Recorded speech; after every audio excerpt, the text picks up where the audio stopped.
balik. Jangan anarkis, suruh balik, suruh balik, suruh balik. Suruh pulang, suruh balik. Jangan anarkis. Assalamualaikum warahmatullahi wabarakatuh. Waalaikumsalam warahmatullahi wabarakatuh. Sallallahu ala Muhammad. Merdeka. Merdeka. Bismillah, bismillahi masyaallah, la haula wala quwata illa billahil aliyyil azim.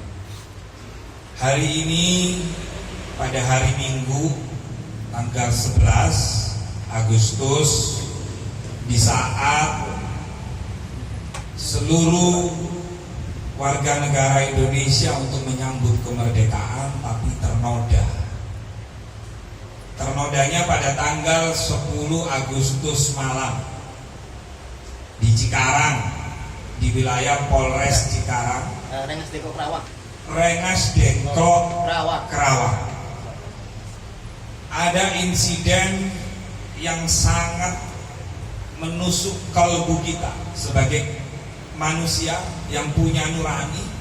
Sudah ada logonya NU, Nahdlatul Ulama, sebagai ormas terbesar di tanah air, dan juga ada baju sahabat Banser, bukan malah dilerem, malah dipukuli, dihajar habis sampai benjut gak karu-karu. Di mobilnya Kiai Rois Suriah MWCNU Cikarang Utara itu ada logonya, Pak, logo NU. Itu malah dihancurkan gitu. Lah, yang nyerang ini apakah orang Indonesia tapi mentalnya mental komunis? Kita tidak tahu.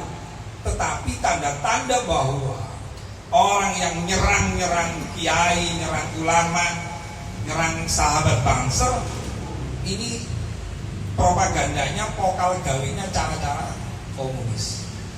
Nah, maka dari itu kami dari Aliansi Pecinta Ulama Nusantara, kemudian ada Yai Yusuf, beliau Dewan Penasehat di Jamaah Wali Songo Indonesia, Jamaah Wali Songo Nusantara, kemudian beliau ketua umumnya Yai Munawir. Nah, di sebelah kanan saya ini ketua BKN DKI beserta teman-teman mahasiswa. Dan di sebelah kiri saya ini, ya Allah, kemarin bersama kita sama Yai Sarif, yaitu Bagus Mogi. Nanti beliau akan cerita sebelum kami memberikan pernyataan sikap terkait insiden pengeroyokan dan pengerusakan terhadap Kiai NU dan sahabat bangsa. Nah, ini namanya tuh Bagus Mogi. Jadi kalau di rekaman video itu, setelah mereka nyari Yai Imaduddin, siapa Yai Imaduddin nanti diterangkan sama sahabatnya, yaitu Bagus Mogi. Yai Imaduddin nggak ketemu nih, gerombolan apa ini, serigala monster ini, itu Mogi. Tapi alhamdulillah semua atas izin Allah, atas takdir Allah, itu Bagus Mogi sampai detik ini jenengan lihat dalam keadaan sehat walafiat. Dan yang menjadi korban itu nanti biar tuh Bagus Mogi sendiri yang akan menceritakan. Jadi dipahami ya kawan-kawan ya. Nah, jadi ini adalah tugas kita, karena kalau kita naik mobil apalagi sama istri ya tadi malam. Coba nggak melihat ada perempuannya, mobilnya diserang-serang, nggak lihat ada kiainya, nggak lihat ada bansernya. Mereka betul-betul seperti binatang buas, upaya pembunuhan, untuk melakukan upaya-upaya seperti yang disampaikan, pembunuhan dan lain-lain sebagainya. Nah, maka dari itu, untuk lebih singkatnya, sebelum pernyataan sikap kami sampaikan, terlebih dahulu yaitu Bagus Mogi untuk menyampaikan kronologis apa yang terjadi sebenarnya. Saya yakin tayangan yang akan ditayangkan kawan-kawan media ini akan dilihat oleh Bapak Kapolri, Bapak Kapolda, Bapak Kapolres Kerawang. Saya percaya itu. Untuk itu saya persilakan kepada yaitu Bagus Mogi, gimana ceritanya tadi begitu menakutkan sekali. Sallu ala Nabi Muhammad. Assalamualaikum warahmatullahi wabarakatuh. Waalaikumsalam. Bismillahirrahmanirrahim. Alhamdulillahirabbil alamin wa bihi nasta'in ala umuri dunya waddin. Wassallallahu ala sayyidina Muhammad wa ala alihi wa sahbihi ajmain amma ba'du. Para saudara-saudara rekan pers, para yai yang tadi sudah disebut diperkenalkan satu persatu oleh Gus Rofi. Jadi saya Tubagus Mogi Nur Fadil menjabat sebagai di Presidium Apatar Aliansi Pecinta Ulama Nusantara, juga Ketua Umum Robito Babat Kesultanan Banten, dan juga Wakil Ketua Umum daripada PWI LS Perjuangan Wali Songo Indonesia Laskar Sabilillah. Nah, jadi perlu saya sampaikan latar belakangnya dulu ya sebelum semalam. Kenapa bisa ada konflik ini? Ada konflik horizontal antar umat. Latar belakangnya ini adalah antara kalangan habaib Ba'alawi Muasal Yaman dan pengikutnya dengan beberapa kiai Nusantara. Nah, ini perlu diperjelas juga kiai Nusantaranya, terutama yang terkait dengan keluarga besar Wali Songo juga, meskipun tidak secara langsung. Jadi intinya kita sebelum apa-apa ini sering melihat ada para oknum Habib Ba'alawi yang mengaku-ngaku sebagai cucu Nabi itu berbuat kesombongan, radikalisme, perendahan, bahkan penjajahan tanda kutip finansial, spiritual di kalangan masyarakat. Contoh, ada oknum yang pernah menghina Gus Dur, buta mata buta hati. Ada yang menghina berguru kepada satu Habib bodoh lebih utama daripada berguru kepada 70 kiai yang alim, dan perendahan-perendahan yang lain di mana mereka merasa sebagai cucu Nabi ini ahli surga, tidak akan masuk neraka. Dan banyak kesalahan-kesalahan lain yang bahkan sudah kami laporkan ke MUI karena sudah kami temukan di antara kesalahan para oknum Habib baik secara personal maupun umum itu sudah masuk 5 kriteria sesat MUI dari 10 kriteria sesat MUI.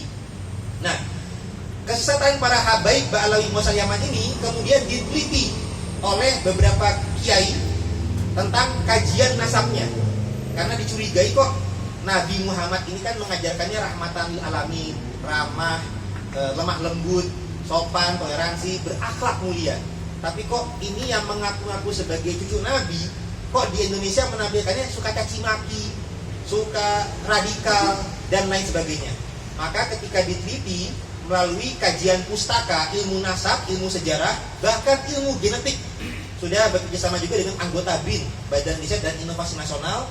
Bahkan di bulan Agustus tahun lalu sudah diseminarkan di UIN Syarif Hidayatullah, yang kemudian tanpa memaksakan ya, tapi secara kajian ilmiah itu bagi para peneliti, terutama Kiai Imaduddin Usman Al-Bantani yang menuliskan sebuah tesis bahwasanya nasab atau silsilah para Habib Ba'alawi Muasal Yaman tidak tersambung kepada Nabi Muhammad Sallallahu Alaihi Wasallam sebagaimana klaim pengakuan mereka, sehingga tentunya ini menjadi suatu hal yang bagi mereka membuat kepanasan. Nah, tapi kami terbuka, ini sifatnya ilmiah. Jadi hal yang ilmiah, tesis ilmiah, silakan dikonfrontirnya dengan cara yang ilmiah juga, bukan dengan cara emosional caci maki, apalagi persekusi. Jadi kita sudah mengadakan seminar, kita sudah mengundang organisasinya Ba'alawi yakni Robito Alawiyah tidak hadir. Kami sudah mempersilakan apabila apa-apa yang kami nyatakan ini dianggap berita bohong, silakan gugat jalur hukum, kita adu bukti dan saksi di pengadilan kalau perlu. Jadi kami siap dikonfrontir dengan kajian ilmiah berupa, kalau Kiai Imat sudah membuat buku dan kitab, kita siap mengcounternya dengan adu kitab, adu hujah, lewat seminar maupun lewat pengadilan. Karena ini sifatnya ilmiah, bukan sesuatu hal yang sifatnya emosional. Dan Indonesia ini sudah dilindungi undang-undang. Kita memiliki hak pasal 28 itu untuk menyampaikan pikiran dan pendapat kita, dan ini adalah kajian ilmiah sehingga dilindungi undang-undang. Dan kita harus toleransi. Orang percaya sama Habib turun Nabi silakan, yang nggak percaya juga silakan. Tapi penelitian ini sebagai bentuk kritik, Boyao yang belum tentu benar, jangan sok benar. Jangan merendahkan yang lain, jangan merendahkan kiai, jangan melakukan perendahan-perendahan kepada pribumi. Nah, karena mereka banyak melakukan perendahan tersebut, ini menjadi hal yang rawan. Dan tadi malam, baik, sekarang kita lanjut ke tadi malam. Intinya, karena di publik ada tokoh-tokoh yang sudah bersuara tentang masalah kajian ilmiah ini, kalau misalkan saudara-saudara sekalian juga menyaksikan di YouTube, terutama ada Kiai Madin Usman, ada saya Bagus Muhyiddin Fadil, bahkan beberapa tokoh juga sudah berbicara, Kiai Syarif ada suka, Kiai Said Akil Siroj, kemudian bahkan Profesor Kiai Yusuf, Profesor Mahfud MD pun juga sudah bersuara, Roma Irama pun juga sudah bersuara, anggota RI dari DPR RI dari Nasdem, Bu Irma juga sudah bersuara, Kiai Munawir dari MUI juga sudah bersuara. Jadi ini sebenarnya sudah mulai viral dari tahun lalu. Nah, cuman ini saya jelaskan sedikit bagi yang mungkin masih awam. Nah, intinya ada tokoh-tokoh yang sudah menjadi incaran, dan para kiai-kiai yang sudah sepakat dengan kita itu membentuk berbagai organisasi. Di antaranya ada Perjuangan Wali Songo Indonesia, Laskar Sabilillah, ada juga Jamiah Wali Songo Nusantara atau Jawara, dan lain sebagainya. Jadi sudah membentuk organisasi sebagai wadah untuk memperkuat kekuatan ya. Karena kan apabila kita jalan sendiri masing-masing, bagaikan lidi mudah dipatahkan. Jadi dibentuk suatu wadah untuk memperkuat. Nah, jadi rencana awal tadi malam itu adalah kita undangan dari Kiai Junaid Al-Baghdadi, salah satu ulama dan tokoh kasepuhan di Kerawang, Jawa Barat. Nah, beliau juga didapuk menjadi kasepuhan daripada organisasi PWI, Perjuangan Wali Songo Laskar Sabilillah Nusantara, yang nanti malam tanggal 11 Agustus akan mengadakan pelantikan PWI di komplek makam Syekh Guru Kerawang. Nah, untuk persiapan menuju acara nanti malam itu para anggota PWI biasa melakukan musyawarah di pesantrennya Kiai Asep di Rengas Dengklok Kerawang, pesantren Mandau Hulu namanya. Nah, itu sudah ada biasa-biasa musyawarah. Nampaknya musyawarah ini sudah diketahui oleh anggota, saya langsung jelaskannya FPI, karena saya punya buktinya. Jadi anggota FPI itu sudah mengetahui akan, atau ya para pendukung Habib. Mungkin ada FPI yang masih struktural atau organisatoral, saya kurang tahu ya. Yang pasti para pendukung para habaib ini sudah ada ancaman-ancaman supaya acara nanti malam di PWI ini tidak terlaksana, dan mereka mengetahui bahwasanya rencananya kan mengundang tokoh-tokoh yang banyak bersuara kontra Nasab Habib Balawi, yakni Kiai Imaduddin Usman Al-Bantani yang menulis tesis tentang kepalsuan Nasab Habib, dan juga Kiai Abbas Buntet, cucu pahlawan pejuang dari Cirebon, Kiai Abbas yang turut berjuang di Perang Surabaya 10 Februari 45. Jadi ini ada rencana kehadiran dua tokoh petinggi daripada PWI.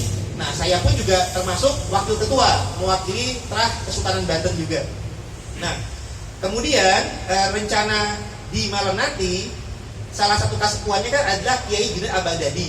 Nah, beliau ada acara rutin tiap malam minggu, terutama ada hari-hari yang kliwon apa gimana itu hari besar, ada acara di pesantren beliau di Rengas Dengklok Kerawang.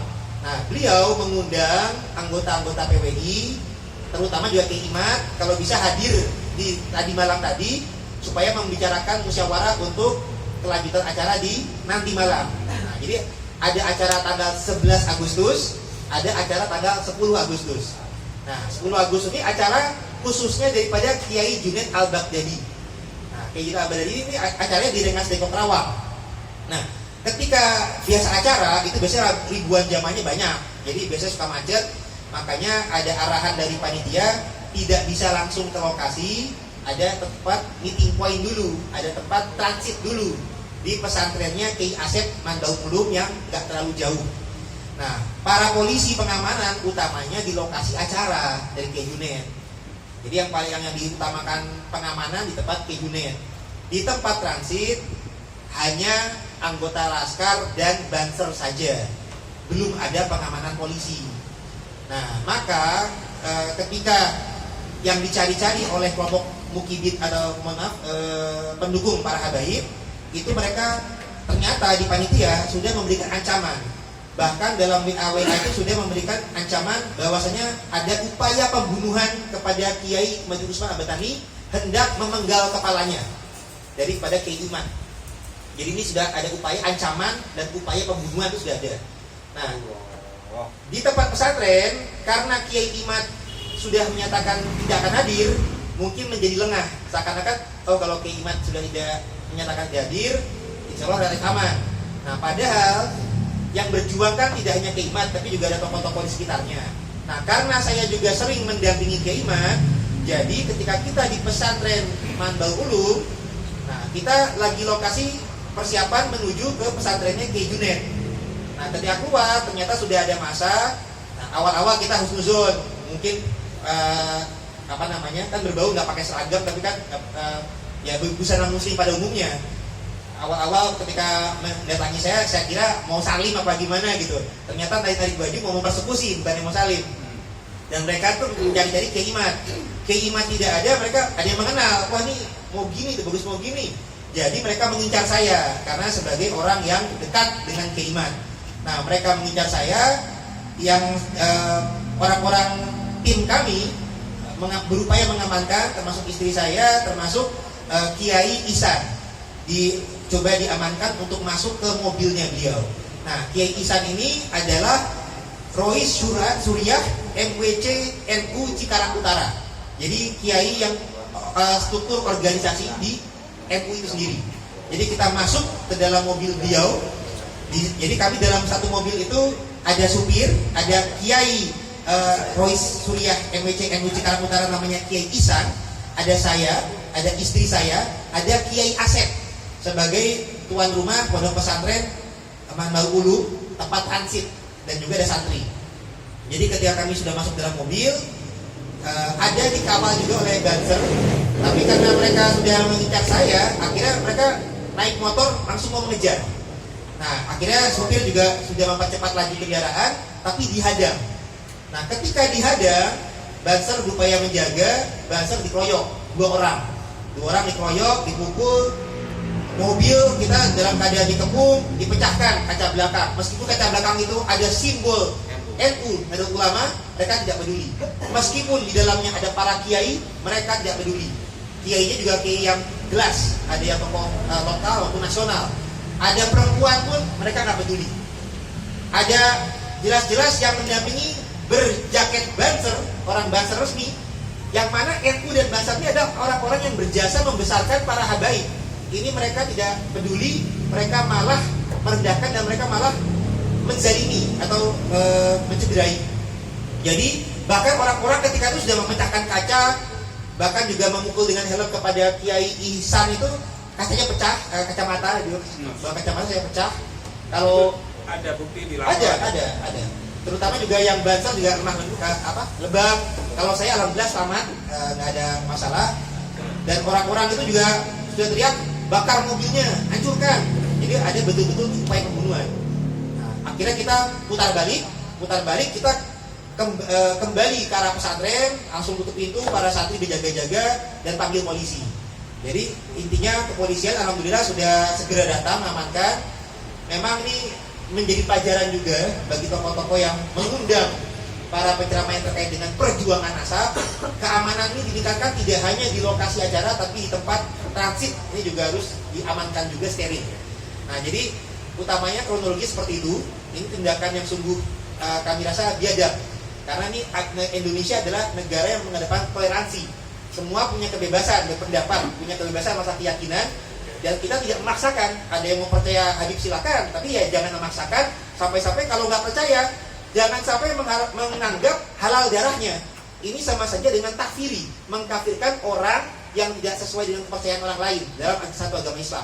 Dan itu sudah masuk kriteria, salah satu kriteria SAT MUI. Dan kalau kami lihat sebenarnya mereka sudah ada 5 sampai dengan 5. Tapi yang tadi malam itu adalah salah satunya. Karena mereka sudah menghalalkan darah sesama umat Islam. Bahkan kiai dan banser pun mereka tidak pandang bulu. Mereka anarkis. Hanya berbeda pandangan saja yang tidak substansial, tidak masuk rukun iman, tidak masuk rukun Islam. Karena percaya kepada Habib bukan rukun iman. Rukun iman tetap 6. Jadi kalau mereka menganggap percaya kepada Habib juga bagian dari rukun iman, artinya mereka menambah-nambahkan rukun iman. Nah, itu juga sesat juga kalau seperti itu. Jadi intinya kita prihatin, tapi kami tidak shock. Jadi meskipun ada Habib yang menyampaikan akan memberikan shock terapi seperti saat ini, kami tidak shock, kami akan tetap semangat. Dan juga bukti keterlibatan oknum Habib, karena di situ mereka menyampaikan juga dari FPI. Kemudian buktinya adalah ketika kami dipersekusi, ada yang rekam dan langsung disiarkannya di YouTube channel Sayyid Bahar Smith Official. Jadi ini membuktikan memang ada konspirasi dari kalangan Oknum Habib, karena mereka sudah terstruktur, terencana, mengetahui tempat lokasi kami ngumpul, mereka langsung sweeping, persekusi, mencari-cari keimat, bahkan sudah upaya pembunuhan, karena sudah ngomong bakar mobil, hancurin, bukannya sekedar supaya demo, bukan, karena kami tidak ada ceramah nasab, bukan, kami sekedar undangan menghadiri acara undangan agama, acara haul dari Syekh Kiai Junaid Al-Baghdadi. Jadi bukan mau bicara-bicara hal nasab atau hal sensitif, tidak, kami sekedar sebagai tamu undangan saja. Yang mereka incar keimat tidak ada, kami pun diincar. Jadi ini suatu hal yang meresahkan publik dan merendahkan para kiai dan itu. Sekian dari kami. Kurang lebih mohon dimaafkan. Assalamualaikum warahmatullahi wabarakatuh. Oke, itu bagus. Tadi kan bilang ada salah satu channel YouTube ya yang nayangkan. Ya. Seksi itu live apa gimana? Gitu. Begini. Coba sampein ke sini biar jelas. Nah ini mic-nya. Tanyakan jadi biar. Terakhir ya pertanyaannya ini ya. Terus pernyataan sikap. Ya. Untuk Kiai itu bagus. Itu pas katanya kan ada oknum Habib yang terlibat ya. Nah itu katanya ditayangkan di channel YouTube-nya tersebut. Nah itu saat itu benar-benar dari awal apa live seperti apa gitu? Yang jelas itu paling awal, karena baik, kalau untuk masalah live atau tidak nanti saya cek kembali. Yang jelas itu paling awal, karena ketika ada kejadian tersebut, kami di lokasi itu tidak langsung mempublikasikan. Kita rencananya mau arahan dulu, komunikasi dulu dengan polisi.